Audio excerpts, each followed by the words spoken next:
Well, Toyota said they were going to take the car that is the Prius and turn it into the line of cars that will be called Prius.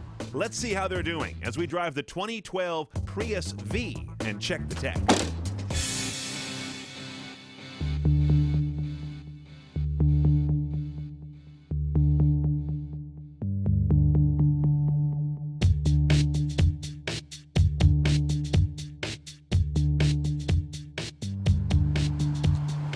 So what is a Prius V? Well, I think it's the Prius that most folks are going to end up buying, to be honest. You got a nice cargo box back here. The second row, as you can see, spacious. It's got a higher roof line here than a standard Prius. And by the time you get to the front row, it's basically standard Prius stuff. But all this brings you a vehicle that doesn't print minivan, although in honesty, it's really kind of a minivan. Just palatable as a car, but you look at it and say, I could do a lot more with that.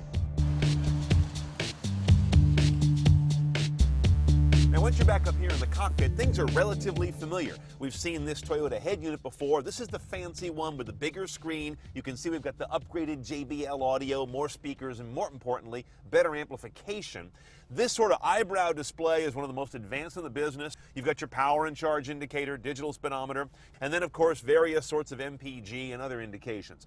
And, of course, this touchscreen can also default over to voice command, which is pretty good on these Toyota systems. The other way to control this head unit is via these rather elaborate controls on the steering wheel. You've got a pad over here for audio and one over here for a variety of display, trip computer, and HVAC settings. An interesting mix on the right. Bluetooth hands-free, of course, is on here, as well as Bluetooth streaming, aux jack, USB. Now, these cars come in different trim levels. 2 is the base for some reason. 3 is the middle car. That's the first one that includes N-Tune here under the apps button, and then under that app screen right there. This is a way to get one app on your phone that brings 5 apps to the screen. For the details on this, make sure you check out our complete tour of this innovative new interface on CNET TV. Just type in N-Tune.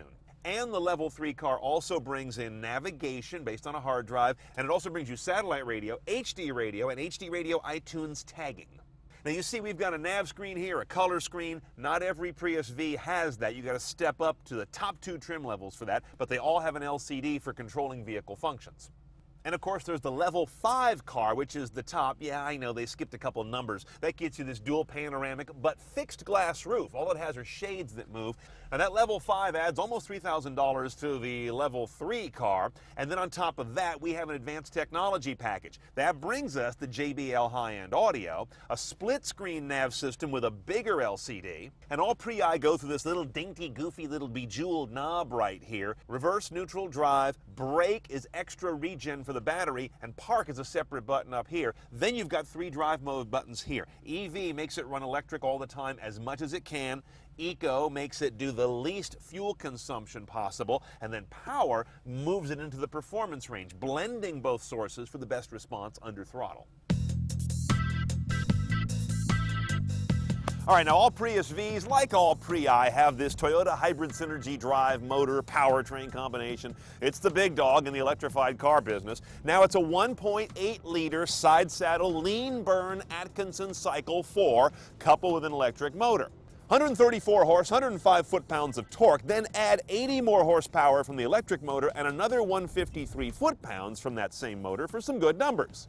Well, okay numbers. It gets this 3,400-pound car up to 60 in about 10.5 seconds. Remember, it's trying to sip fuel. Now, those kind of numbers could move this vehicle more sharply, but it's not programmed that way. It's a Prius, after all. Instead, it biases toward MPG. 44 city, 40 highway, substantially lower than the smaller Prius, but of course, you're lugging a lot more around with this guy.